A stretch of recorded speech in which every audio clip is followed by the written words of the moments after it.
গাইনোকোমেশিয়ার সমস্যা অথবা পুরুষের স্তন বৃদ্ধি এই সমস্যাটা নিয়ে কিন্তু অনেক ছেলেরাই ভুগছেন, কিন্তু লজ্জায় হয়তো কারোর সামনে বলতে পারছেন না। বিশেষ করে যারা অ্যাডোলেসেন্ট পিরিয়ডে আছেন অথবা ইয়াং এজের, তারা কিন্তু হয়তো মনের কষ্টে বা লজ্জায় কারোর সামনে আসতে পারছেন না। কিন্তু আপনাদের জন্য সুখবর, এই গাইনোকোমেশিয়া সার্জারি এখন আমাদের দেশে অ্যাভেলেবেল আছে এবং প্লাস্টিক সার্জন হিসেবে আমরা এটা অহরহই করছি।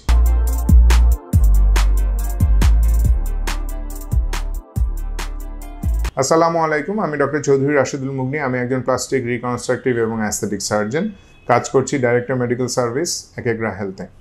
এখন গাইনোকোমেশিয়া কিন্তু এখন খুব কমন, আমাদের কাছে পেশেন্টরা আসছেন এবং আমরা তাদেরকে সার্জারি করার মাধ্যমে তাদের আমরা নর্মাল জীবনে ফেরত যাওয়ার জন্য সাহায্য করছি। এখন যদি জিজ্ঞেস করেন যে গাইনোকোমেশিয়ার অপারেশনটা কিভাবে করা হয়, এখন এটা আমরা দুইটাভাবেই করে থাকি। একটা পেশেন্টকে সম্পূর্ণ অজ্ঞান করার মাধ্যমে, আবার কিছু কিছু পেশেন্টকে আমরা শুধু জায়গা অবশ করার মাধ্যমে করে থাকি। এটা কিছুটা ডিপেন্ড করে যে তার গাইনোকোমেশিয়া কোন গ্রেডে আছে। এখানে সাধারণত 4টা গ্রেড থাকে, গ্রেড 1, 2, 3, 4।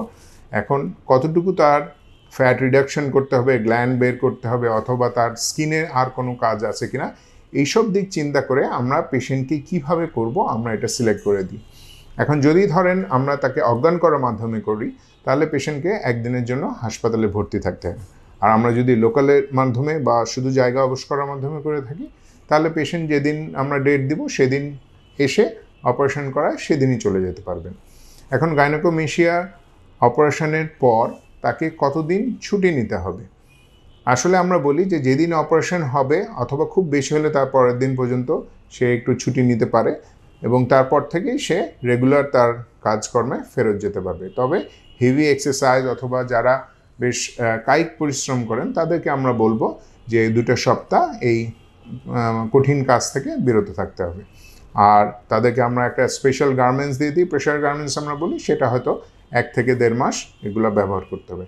আর গাইনোকোমেশিয়ার সার্জারি এখন খুবই প্রচলন হয়েছে, যেটা খুব বড় ধরনের কোনো কাটাছেঁড়া ছাড়াই ফুটা করার মাধ্যমে বা লাইপোসাকশনের মাধ্যমে আমরা চর্বিটা সরাই নিয়ে আসি।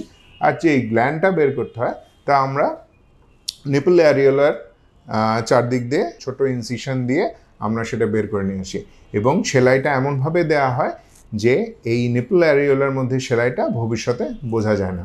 তবে অনেকেই এই লাইপোসাকশন বা গাইনোকোমেশিয়া করে থাকছেন, কিন্তু তাদের সার্জারিটা দেখলেই কিন্তু বোঝা যায় যে তার কোনো একটা সার্জারি হয়েছে। কিন্তু আমরা প্লাস্টিক সার্জারিতে আপনাকে এমনভাবে করে দেবো যাতে দেখে পরবর্তীতে বোঝা না যায় যে হ্যাঁ আপনার চেস্টে বা বুকে কোনো ধরনের অপারেশন হয়েছে। সুতরাং গাইনোকোমেশিয়া যদি আপনি সাফার করেন, তাহলে আপনাকে এদিক ওদিকের কথা চিন্তা না করে বলবো সরাসরি আপনার নিকটস্থ কোনো প্লাস্টিক সার্জনের সাথে যোগাযোগ করুন। আশা করি সে আপনাকে একটা ভালো রেজাল্ট আপনাকে দিতে পারবে। ধন্যবাদ।